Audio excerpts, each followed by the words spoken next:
For Shaftesbury, it does not need a work of art to present us with the beauty of the world. We simply need to look on things with clear eyes and free emotions. Shaftesbury is telling us to stop using things, stop explaining them and exploiting them, but look at them instead. Then we will understand what they mean. The message of the flower is the flower.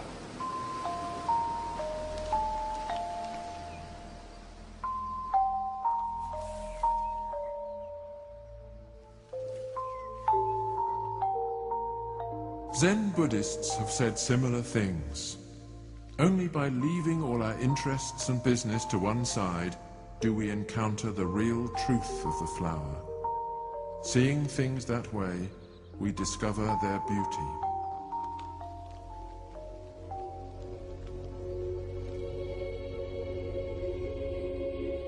The greatest philosopher of the Enlightenment, Immanuel Kant, was profoundly influenced by Shaftesbury's idea. Kant argued that the experience of beauty comes when we put our interests to one side, when we look on things not in order to use them for our purposes, or to explain how they work, or to satisfy some need or appetite, but simply to absorb them and to endorse what they are.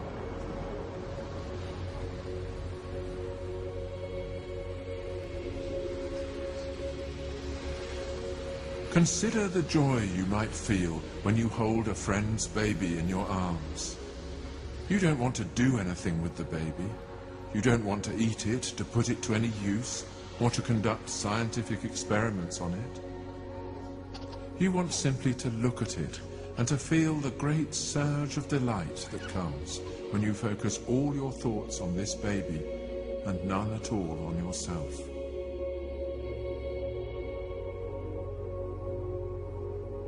That is what Kant described as a disinterested attitude, and it is the attitude that underlies our experience of beauty. To explain this is extremely difficult, because if you haven't experienced it, you don't really know what it is.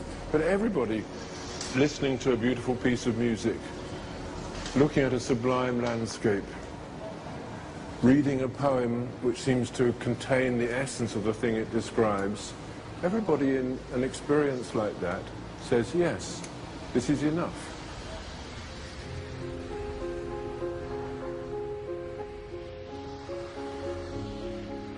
But why is this experience so important? The encounter with beauty is so vivid, so immediate, so personal, that it seems hardly to belong to the ordinary world. Yet beauty shines on us from ordinary things. Is it a feature of the world, or a figment of the imagination? Most of the time, our lives are organized by our everyday concerns. But every now and then, we find ourselves jolted out of our complacency in the presence of something vastly more important than our immediate desires and interests, something not of this world. From Plato to Kant, philosophers have tried to capture the peculiar way in which beauty dawns on us, like a sudden ray of sunlight or a surge of love. For Plato, the only explanation of such an experience was its transcendental origin. It speaks to us like the voice of God.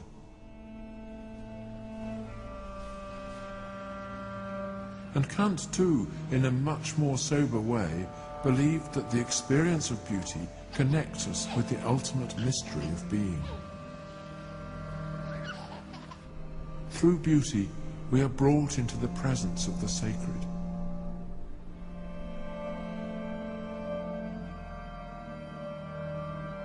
We can understand what such philosophers mean if we reflect on what we feel in the presence of death, especially the death of someone loved.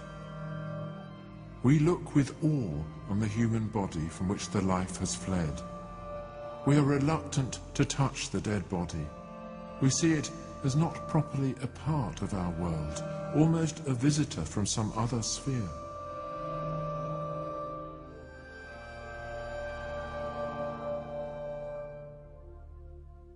And the same sense of the transcendental arises in the experience that inspired Plato, the experience of falling in love.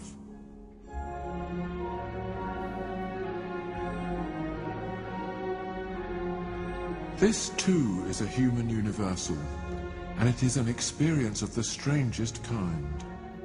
The face and body of the beloved are imbued with the intensest life, but in one crucial respect, they are like the body of someone dead. They seem not to belong in the everyday world. Poets have expended thousands of words on this experience, which no words seem entirely to capture. But these great changes in the stream of life, the urge to unite with another person, the loss of someone loved, are moments that we understand as sacred.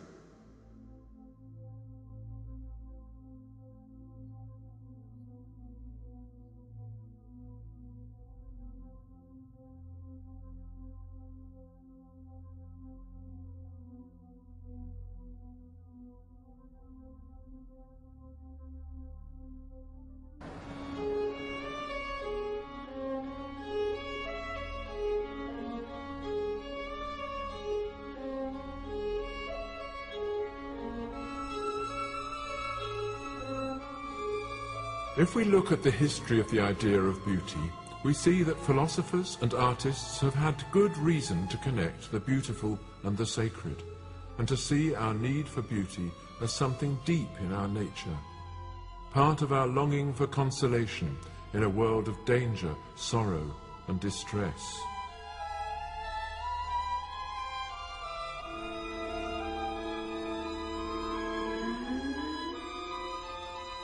Today, many artists look on the idea of beauty with disdain, a leftover from a vanished way of living which has no real connection with the world which now surrounds us.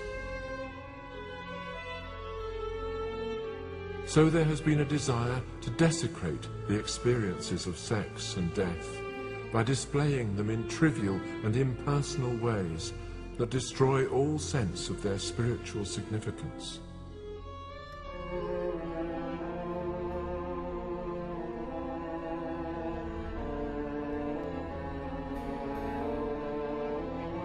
Just as those who lose their religion have an urge to mock the faith that they have lost, so do artists today feel an urge to treat human life in demeaning ways and to mock the pursuit of beauty.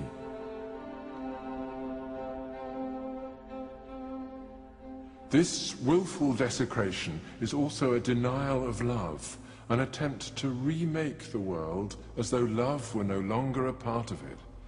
And this, it seems to me, is the most important feature of our postmodern culture, that it is a loveless culture, determined to portray the human world as unlovable.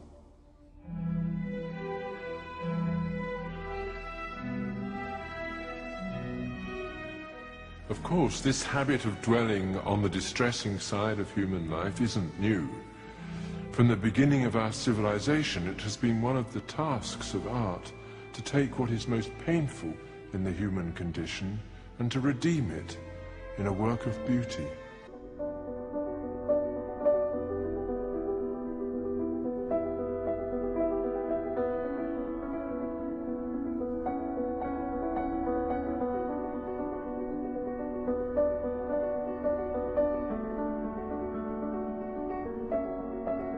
Art has the ability to redeem life by finding beauty even in the worst aspect of things. Mantegna's crucifixion, displaying the cruelest and most ugly of deaths, achieves a kind of majesty and serenity. It redeems the horror that it shows. In the face of death, human beings can still show nobility, compassion, and dignity, and art helps us to accept death by presenting it in such a light.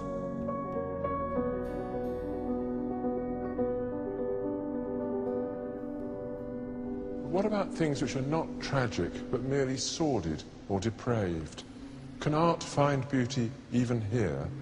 This painting by Delacroix shows us the artist's bed in all its sordid disorder. He too is bringing beauty to a thing that lacks it, and bestowing a kind of blessing on his own emotional chaos. Delacroix says, see how these sweat-stained sheets record the troubled dreams, the tormented energy of the person who has left them, and how the light picks them out as though they are still animated by the sleeper. The bed is transformed by the creative act to become something else, a vivid symbol of the human condition, and one which makes a bond between us and the artist.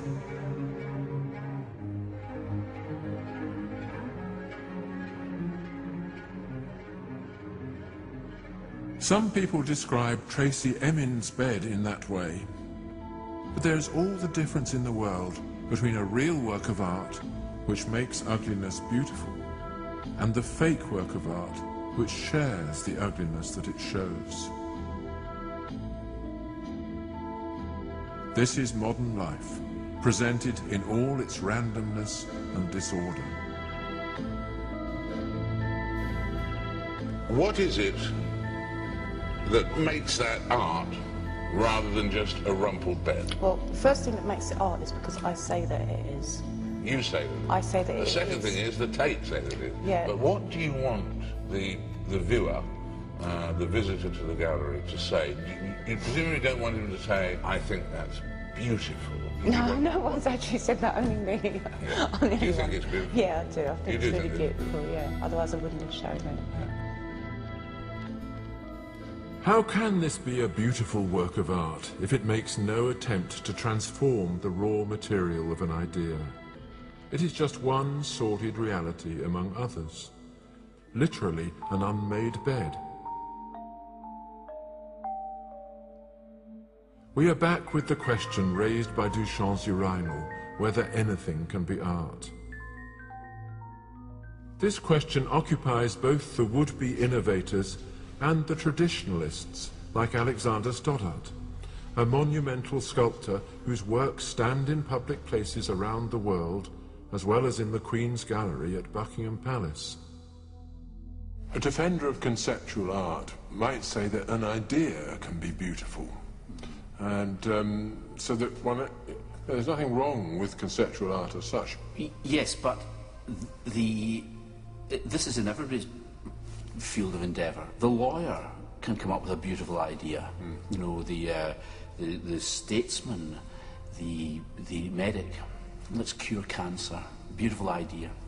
But he doesn't say he's an artist in the back of that. Conceptual art, of course, is entirely word-bound. It is, in fact, a kind of art that's exhausted in its verbal description. So you need to just say half a cow in a tank of formaldehyde, and you're really all the way there. The object itself then can be dumped. Tracy Emin's bed is a perfect example of that. If you walked past a skip in some scheme and you saw that bed lying there, you would walk on. But of course, if you saw even just the torso of the Apollo Belvedere lying in that skip, you would be arrested by it, and you may even indeed climb in and try to retrieve it. Many students come to me from sculpture departments, secretly, of course, because they